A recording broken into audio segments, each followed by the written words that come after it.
Our young men are taught that weakness is strength, that delicacy is desirable, and that being a soft metrosexual is more valuable than training the mind, body, and soul. Social media has weakened us, siphoning our men of their will to fight, to rise in a noble manner, square their jaws, and charge once more into the breach of life to defend what they love. So on this precipice of disaster, I ask the young men of this nation a question. Will you sit behind a screen while the storied tales of your forefathers become myth? Or will you stand resolute against the dying light of America's golden age? Will you reclaim your masculinity? Will you become a man to be feared, to be respected, to be looked up to? Or will you let this nation's next generation be its final generation? Interesting. Now get the hell out of there, you loser. Anyway, sorry, it sounded there like I was talking just about the fact that he lost his bid for re-election, which does make him a literal loser. No, I also mean that he is just overall an absolute loser. If that wasn't clear from the ridiculous, like 2006 era right-wing talking points he was spreading. The left wants you to be metrosexuals. Who even talks about metrosexuals anymore? He's a young man. That's before his time. Is he just ripping off speeches from 2005?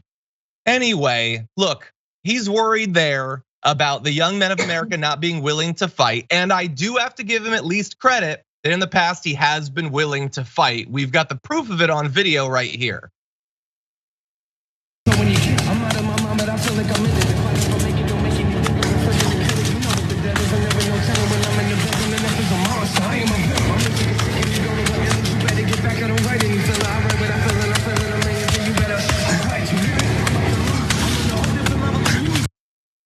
Utter loser. Maybe when he's talking about soft metrosexuals, he meant metrosexual trees with soft wood because they're long dead. And he could easily knock the wood off of them, even though he frequently was missing the tree with his punches. I don't know how that happens. It literally can't move. But anyway, he's here to remind America's men of how they're supposed to be always 24/7. Constantly terrified of not being seen as sufficiently masculine or whatever, because as we all know, alpha men are worried constantly about what everyone else thinks about them. Miranda, what do you think? Yeah, alpha men are constantly worried about what everyone thinks about them, which definitely makes them super alpha, I'd say. Very alpha take. Yeah, so I watched that speech before coming on the show, and the first thing I wrote down on my notes was, that is a minute and a half of my life that I can't get back. And the second note I made was, I haven't heard the word metrosexual since I think 2005. And he's younger than me. And I'm like, why are you talking like you're at least 60? Who says metrosexual anymore?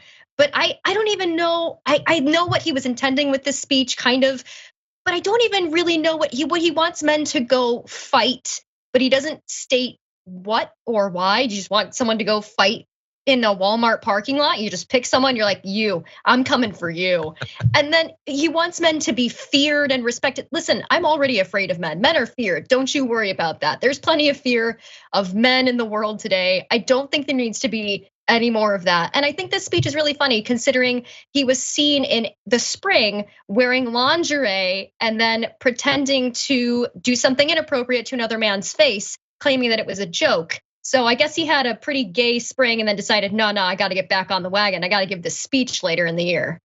Well, my guess would be that this speech is designed to be the launching pad for the least needed masculinity podcast ever. That would be my guess. I mean, remember, this is a guy who got a job for, I think, Mark Meadows, like right out of college or whatever.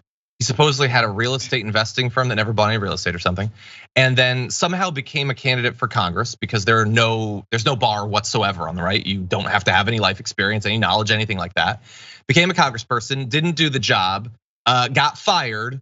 And then, by the way, I'll remind you, because again, this is a speech about how the men of America need to be responsible and rise up and live up to the myths of their forefathers. When he lost the primary, he just peaced out. His office was vacated. He didn't answer calls from his constituents. He quit Congress because they didn't want him anymore. You still have to do the job for a month. There's an obligation that he doesn't care about that. Remember that the next time he runs for office, which he definitely will.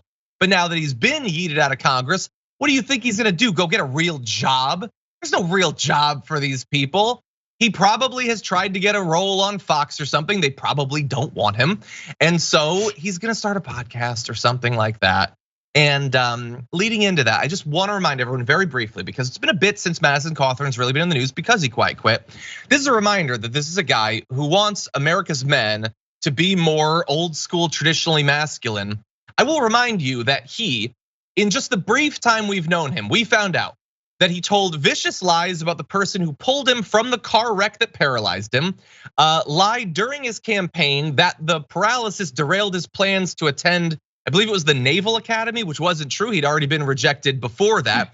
He frequently lied about his training to become a professional athlete. There was no evidence that he'd literally done any of that. He lied about what his job for Mark Meadows actually was. He has frequently spread QAnon conspiracy theories. He's been sort of out of the news while a lot of the groomer stuff has been going on, but early on he was spreading that stuff.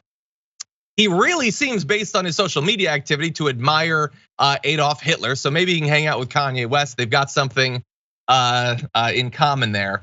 And then there's also the policy, which I can't comment on because he never seemed interested in literally any of it.